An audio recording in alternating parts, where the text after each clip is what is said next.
Bonjour tout le monde, alors bienvenue à cette chronique du mois de juin. La pluie des derniers jours m'a inspiré une chronique que je nomme Il pleut de l'Internet. Alors, vous avez probablement remarqué dans les médias les derniers mois que les projets d'Internet se succèdent un après l'autre. J'ai recensé rapidement une soixantaine de projets qui ont été annoncés depuis le début 2021. Alors, un petit récapitulatif, évidemment, il y a un certain pourcentage de la population qui n'avait pas accès à Internet ou n'ont toujours pas accès à Internet. Évidemment, avant la pandémie, c'était quelque chose qui était malencontreux, pas intéressant pour personne de ne pas avoir accès à Internet haute vitesse à la maison. Pendant la pandémie, évidemment, on s'est rendu compte que c'était quelque chose de très, très, très utile. Difficile de faire l'école à la maison, le télétravail si on n'a pas Internet. Alors, vous pouvez imaginer le nombre d'appels, de courriels et de toute autre information qui va circuler, exemple, vers les députés fédéraux et provinciaux. Donc, on peut comprendre qu'Internet est devenu un enjeu qui était déjà très important et qui s'est révélé encore plus important dans les derniers mois. De là, l'avalanche des projets qu'on voit arriver présentement.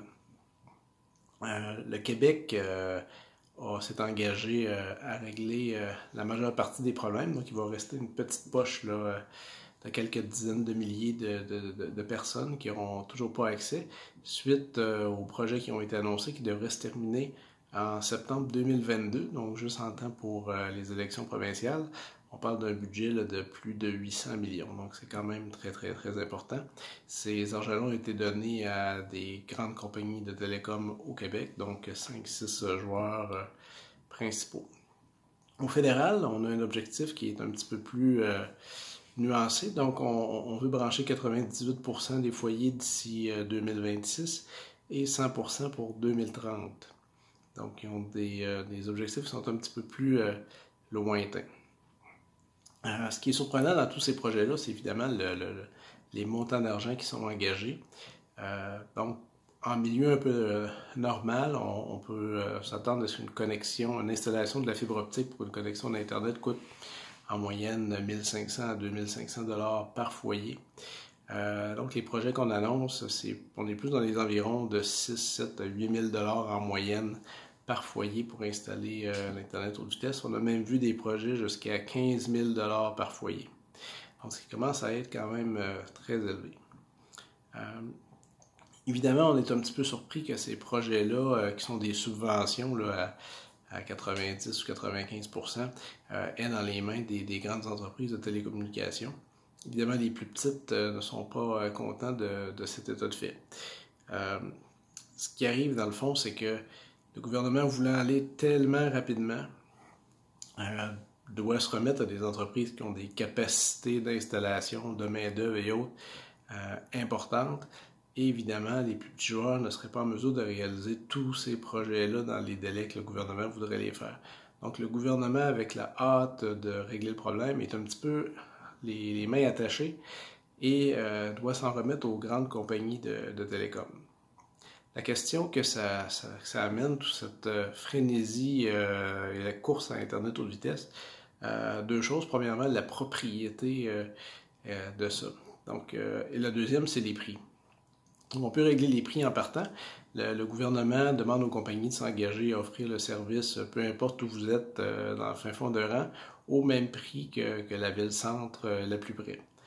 Donc, c'est louable comme demande. Par contre, on peut se questionner à long terme, du moment qu'une seule compagnie est propriétaire de cette fibre optique-là qui sera chez vous, combien d'années elle va accepter de vous offrir un tarif comparable à la ville-centre, surtout qu'un jour ou l'autre, il devra avoir des mises à jour de fait cette fibre optique-là. Alors, toutes les raisons seront bonnes pour vous charger plus cher.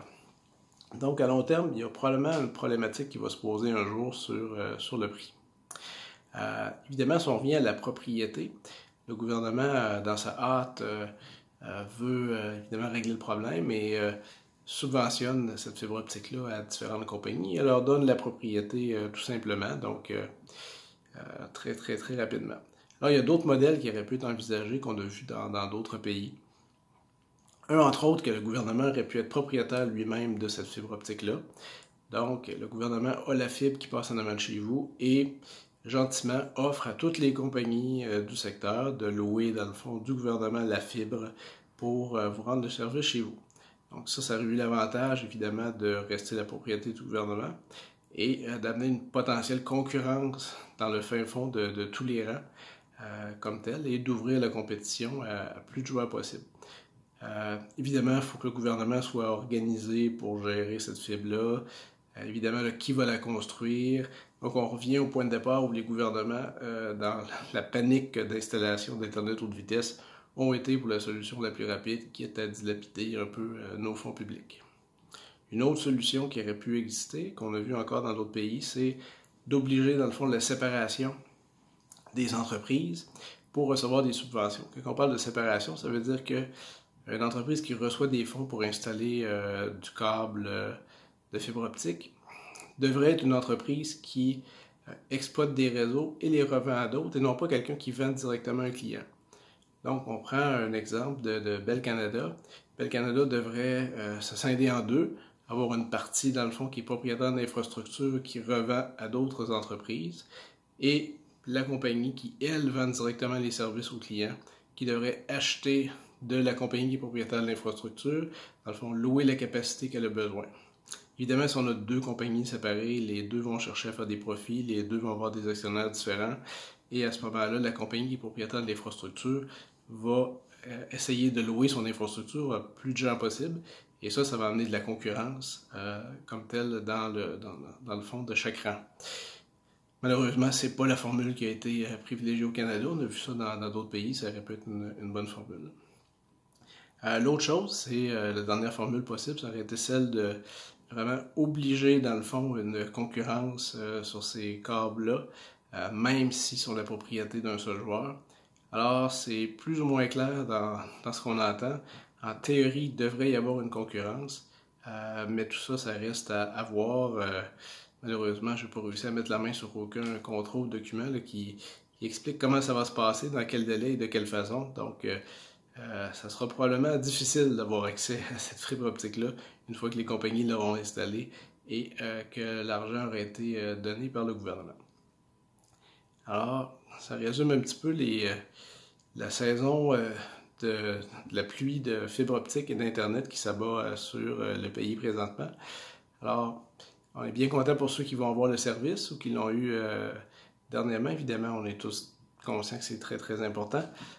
Par contre, la question étant, est-ce qu'on fait la meilleure utilisation de nos fonds publics à long terme? On n'est pas certain. Alors, merci et on se reparle bientôt pour une prochaine chronique. Au revoir.